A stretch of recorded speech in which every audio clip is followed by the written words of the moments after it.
ఓం నమ శివాయ. శ్రీ మాత్రే నమః.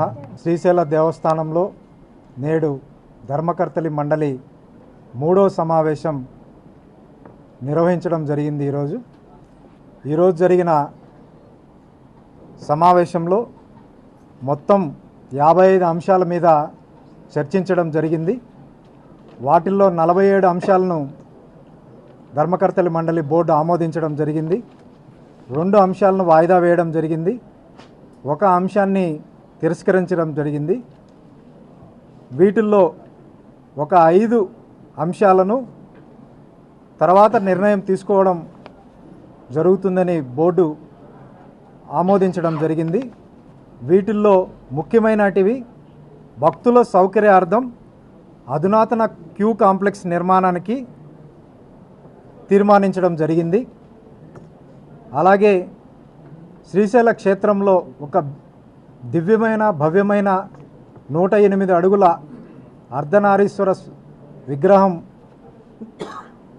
నిర్మించాలని చెప్పి ఈ ధర్మకర్తలి మండలి బోర్డు ఆమోదించడం జరిగింది.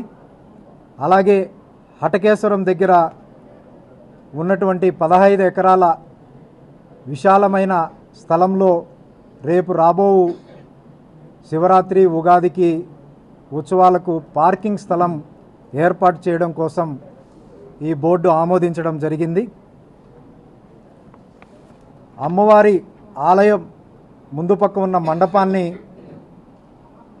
నిర్మించడానికి తిరిగి పునర్నిర్మించడానికి ఈ ధర్మకర్తలి మండలి బోర్డు ఆమోదించడం జరిగింది.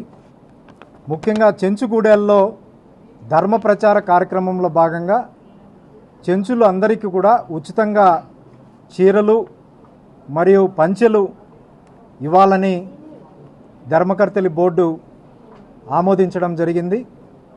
శ్రీశైల క్షేత్రంలో అన్ని మత ప్రచారం, మద్యం, మాంసం మొదలైన నిషేధ వస్తువులు లేకుండా కట్టడి చేయుటకు విజిలెన్స్ను ఏర్పాటు చేయాలని ఈ బోర్డు తీర్మానించడం జరిగింది.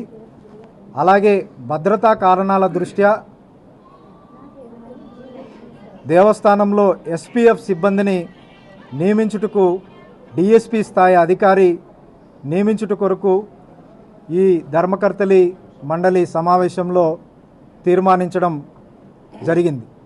భక్తులకు అధిక ప్రాధాన్యత ఇవ్వాలని, రాబో శివరాత్రి ఉగాది ఉత్సవాల్లో ఎలాంటి ఇబ్బందులు లేకుండా ముందు జాగ్రత్తగా భక్తుల సౌకర్యార్థం కోసం అనేక విషయాలపైన చర్చించి ఈ ధర్మకర్తలి మండలిలో తీర్మానం చేయడం జరిగింది. ఓం నమ శివాయ. చరిత్ర సృష్టించినోడు ఇప్పుడు ఆ చరిత్రని తిరగరాయబోతున్నాడు.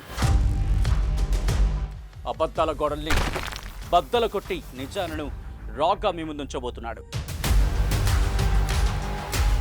నిజమైన వార్తల కోసం వెంటనే డౌన్లోడ్ చేసుకోండి రా యాప్ని.